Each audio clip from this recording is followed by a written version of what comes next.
ఇంతలో ఆమె ఆయనను చూసి, అనగా ఆ రాజకుమారుని చూసి పూలమాలను అతని మెడలో వేసింది.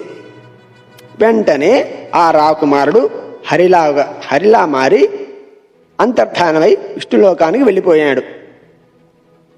రాకుమారులందరూ నిరాశోపహతులు కాగా నారదుడు మాత్రం దేవోపహతుడై స్మరవిహ్వీలుడైనాడు.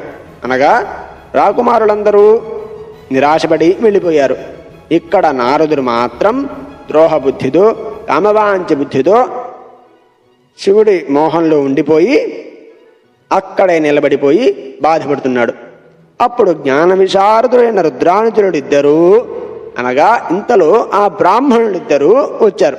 వచ్చి మదనజ్వర పీడితుడనే ముని చెంతకు వచ్చారు. ఇంకా ఆ కామమోహంలోనే ఉన్నటువంటి ముని వద్దకు వచ్చి ఇలా అంటున్నారు: ఓ నారద, స్వర్ణ ప్రతిమ వంటి ఆ రాకుమారి నిన్ను భరించలేదని దుఃఖించుచున్నావా? బాధపడుతున్నావా? కపిముఖం వాడువైన నిన్ను ఆ రాకేందువదన ఎలా వరిస్తుందనుకున్నావు అని అన్నారు. దానికి అర్థం, ఓ నారద, అందంగా బంగారపు ఛాయ వంటి ఆ రాకుమారి నిన్ను వరించలేదని నువ్వు బాధపడుతున్నావా? నిన్నెందుకు వరించాలయ్యా? కోతిముఖం వేసుకున్న నిన్ను ఆమె ఎలా వరిస్తుంది అనుకున్నావు అని ఎత్తిపుడిచారు.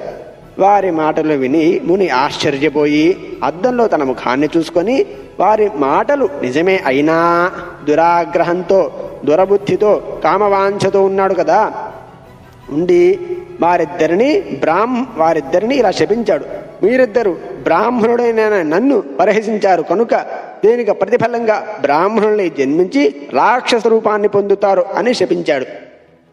ఇంతలో ఆ రుద్రానుజులిద్దరూ జరిగినదంతా శివేచ్ఛగా భావించి ఉదాసీనులై రుద్రలోకానికి వెళ్ళిపోయారు.